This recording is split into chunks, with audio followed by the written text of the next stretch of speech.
Hello everyone, welcome back to new blog. Good morning সবাইকে। আর এখন সকাল বাজছে, দেখতে পাচ্ছ তোমরা ঘড়িতে 4:20 বাজছে। তো ওই যে আর আমি এখন টুডু লিস্টটা তৈরি করতে বসে গেলাম। তো টুডু লিস্টটা আগে তৈরি করে নিই, আর তার সঙ্গে তোমাদেরকে একটা কথা বলি। এটা একটা মোটিভেশনাল স্পিচের মতোই বলি তোমাদেরকে, যে time wasted is life wasted and time management is life investment. এই কথাটা তোমরা সবসময় মনে রাখবে, যে যদি তুমি টাইমকে ঠিকঠাকভাবে মেনটেন করতে পারো তো জীবনের সব কিছু ঠিক টাইমে সব কিছু করতে পারবে। তো টাইমকে অহেতুক নষ্ট করাটা একদম উচিত না, সময়কে নষ্ট করো না, বা সময়কে ইউটিলাইজ করতে শিখো। দেখো সব কিছু ঠিক হয়ে যাবে।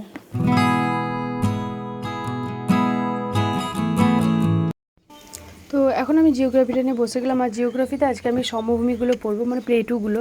তো যেগুলো হচ্ছে খুব ইম্পর্টেন্ট ছিল, যেরকম ধরুন যে কর্ণাটকের যে মালভূমি আছে, যে কর্ণাটকের মালভূমিকে কর্ণাটকের মালভূমিকে দুটো নামে ডাকা হয় জানো তোমরা, মালনাদ আর ময়দান। আর কান্নাড়ি ভাষায় মালনাদ মানে কি? মালনাদ মানে হচ্ছে যে পাহাড়ি দেশ, যাকে পাহাড়ি দেশ বলা হয়। তারপরে আবার ধরো এদিকে যেটা পড়লাম সেটা হচ্ছে সাতপুরা পর্বত শ্রেণী, যে সবথেকে হায়েস্ট পর্বত শ্রেণী কোনটা, সেটা হচ্ছে ধূপগড়, যেটা আবার পাচামারির কাছে মহাদেব যে পাহাড় আছে ওই পাহাড়ের মধ্যে কিন্তু অবস্থিত হচ্ছে ধূপগড় পাহাড়। তো এগুলো কিন্তু খুব ইম্পর্টেন্ট, এগুলো একটু খুঁটিয়ে পড়তে হবে। তারপর আমি আর একটা কোশ্চেন আমি দেখেছিলাম, যখন আমি প্র্যাকটিস সেট করছিলাম তখন আমার একটা কোশ্চেন ছিল, সেটা হচ্ছে প্যাট অঞ্চল কোন মালভূমিকে প্যাট অঞ্চল বলা হয়। তাহলে ছোটোনাগপুর মালভূমিতে আমরা প্যাট অঞ্চলকে অঞ্চল বলা হয়, আর প্যাট অঞ্চলটা ওখানেই দেখা যায়, কিন্তু প্যাট অঞ্চল কোন অংশটাকে বলা হয় এটা কোশ্চেন এসেছিলো। তাহলে কতটা ডিফিকাল্ট বুঝতে পারছো? মালভূমির যে উচ্চ স্থান আছে, উঁচু স্থানটাকে কিন্তু প্যাট অঞ্চল বলা হয়। তো এটা কিন্তু মনে রাখবে। তারপর আবার আইসল্যান্ড গ্রুপগুলো পড়লাম। আইসল্যান্ড গ্রুপ তো তোমরা জানো, আমাদের ইন্ডিয়াতে দুটো আইসল্যান্ড গ্রুপ আছে, এক হচ্ছে যে বে অফ বেঙ্গল আর হচ্ছে আরবিয়ান সি। তো বে অফ বেঙ্গল মধ্যে যেটা দেখতে পাচ্ছ সেটা হচ্ছে আন্দামান আইসল্যান্ড আর নিকোবর আইসল্যান্ড, যার মধ্যে আবার আন্দামানে যে হায়েস্ট পেক যেটা আছে সেটা সিডার পেক, সেটা আবার নর্থ আন্দামানে অবস্থিত, যার উচ্চতা হচ্ছে 732 কিলোমিটার। এটা কিন্তু মনে রাখবে। আবার আন্দামানের যেটা হচ্ছে ক্যাপিটাল পোর্ট ব্লেয়ার, ওটা আবার সাউথ আন্দামানে অবস্থিত, এটা কিন্তু মনে রাখবে।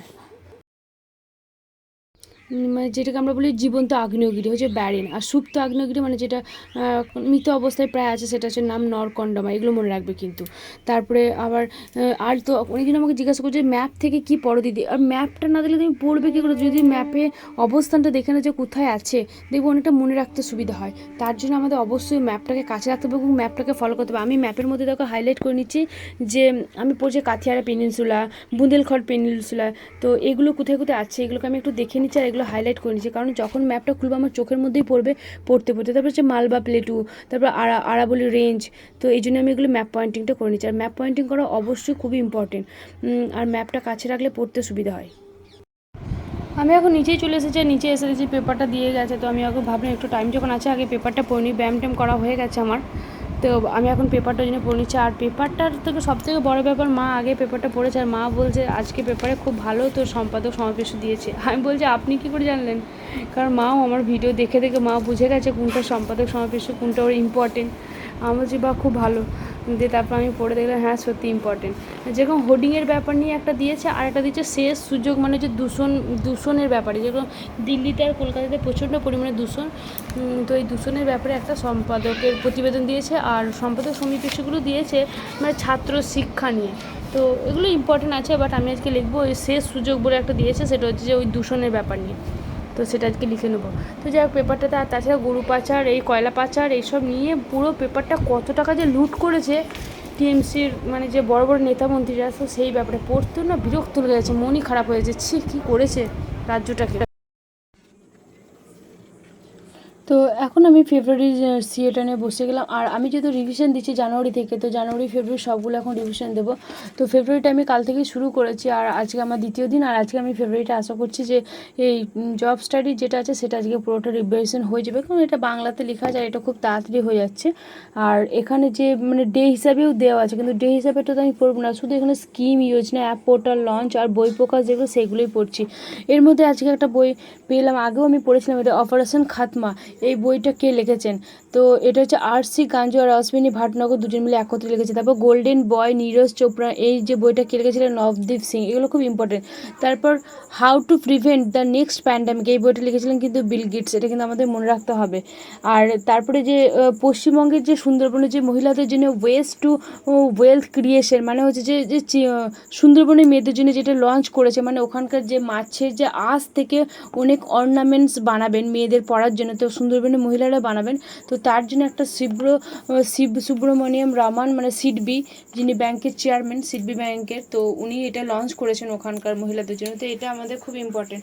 আমাদের কতটা আসবে না আসবে আমি জানি না, বাট এগুলো আমাদের জেনে রাখাটা ভালো, কারণ কখন কাজে লাগবে বুঝে যাবে না। তো যাক, আর একটা সবথেকে বেশি মেন ইম্পর্টেন্ট আমি বলি, সেটা হচ্ছে যে নাসা ইন্টারন্যাশনাল যে স্পেস সেন্টার আছে, সেটা হচ্ছে 2031 সালের পর থেকে ওটা বন্ধ করে দেবে, এবং ওটা প্যাসিফিক ওশেনের পয়েন্ট নিমতে ওটাকে ক্রাশ করবে। আর 2030 সালেই 31 সালে এটা যেহেতু ধ্বংস হবে, মানে ইন্টারন্যাশনাল স্পেস সেন্টারটা, আর 2030 সালে আমাদের ইন্ডিয়া লঞ্চ করবে ইন্ডিয়ার ইন্টারন্যাশনাল স্পেস সেন্টার। তো এটা খুব ইম্পর্টেন্ট, আজকে না 2030-এ গিয়ে লঞ্চ করবে, তো সেদিন একটা গর্বের বিষয় হবে আমাদের ইন্ডিয়ার জন্য। তো সকালে আমি ছেলেগুলোকে পড়াতে পড়াতে আমি তখন পেপারটা পড়ে নিয়েছিলাম। আর যেহেতু আজকে স্যাটারডে, সেহেতু দুটো ছেলে বাড়িতে আছে, তাই আমি সকাল থেকে খুব একটা পড়তে পারিনি। ওই 12টা থেকে এসে আমি কারেন্ট অ্যাফেয়ার্সটা পড়ে গেছি 1 ঘন্টা, আর এখন আবার দুপুরবেলা চলে এলাম 2-2:30টার সময়। তো এসে আমি এখন ওই জন্য বাংলাটা আগে লিখে নিয়েছি, 2:30 থেকে 3:30 পর্যন্ত বাংলাটা লিখে নেবো, তারপর হিস্ট্রিটা পড়বো, আজকে আর বেশি পড়া হবে না। তো এখন আমি বাংলাটা লিখে নিচ্ছি। আর বললাম সকালে যে পেপারটার মধ্যে খুব ইম্পর্টেন্ট একটা ছিল সম্পাদকীয় প্রতিবেদন, সেটা হচ্ছে শেষ সুযোগ, ওখানে হেডিংটা দিয়েছে, বাট আমি পুরো ব্যাপারটা পড়ে আমি যেটা বুঝলাম সেটা বায়ু দূষণের উপরে লেখা আছে। তো আমি যেটা হেডিং দিলাম সেটা হচ্ছে যে বায়ু দূষণের হাত থেকে বাঁচার শেষ সুযোগ। তো এটা আমি হেডিং দিলাম এবং লিখলাম। আর লেখাটাতে মনে হলো যে এখানে কোনো মানে পার্টিগত কোনো ব্যাপার নেই, কিছু নেই, জাস্ট আমাদেরকে সতর্ক বানিয়ে দিয়েছে। খুব ভালো একটা লেখাটা, তো লেখা হয়ে গেলাম। তো আমি টু ডু লিস্টের মধ্যে আগে দাগ নিয়ে নিলাম যে আমার কতগুলো পড়া হলো না হলো, তো টিকটে মারলাম, যে তারপর আমি এখন হিস্ট্রিটা নিয়ে বসলাম। আর হিস্ট্রিতে আমি আজকে আবার খলজি ডাইনাস্টি থেকে শুরু করেছি, কারণ খলজি ডাইনাস্টিতে আলাউদ্দিন খলজির অনেক কিছু টার্ম আছে যেগুলো খুব ইম্পর্টেন্ট, আর সেগুলো একটু মনে রাখা একটু কঠিনই নামগুলো। যেহেতু Alauddin Khalji military reforms, market reforms, আর ল্যান্ড রেভিনিউ যে অ্যাডমিনিস্ট্রেশনগুলো করেছিল, সেখানে না অনেক ইম্পর্টেন্ট কিছু টার্ম আছে, যে টার্মগুলো আমাদের প্রায় এক্সামে দেখা যায়। যেরকম চেহারা দাগ সিস্টেমকে ইন্ট্রোডিউস করেছিল, সেটা তো তোমরা জানো আলাউদ্দিন খলজি।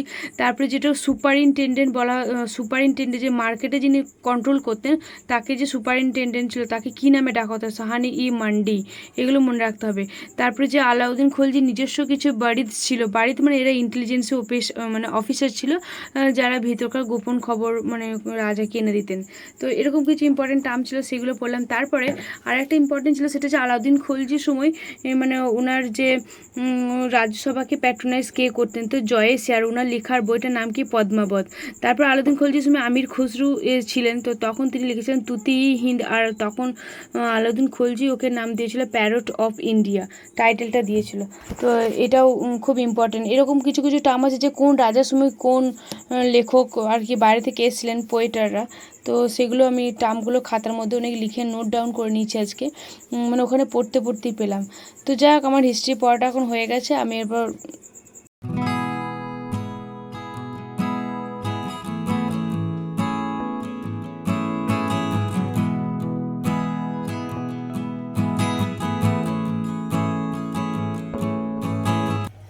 তো এখন ঘড়িতে বাজে 5:30, তোমরা দেখতে পাচ্ছ। আর এখন আমি এরপর নিচে চলে যাব, কারণ আর পড়ার টাইম হবে না।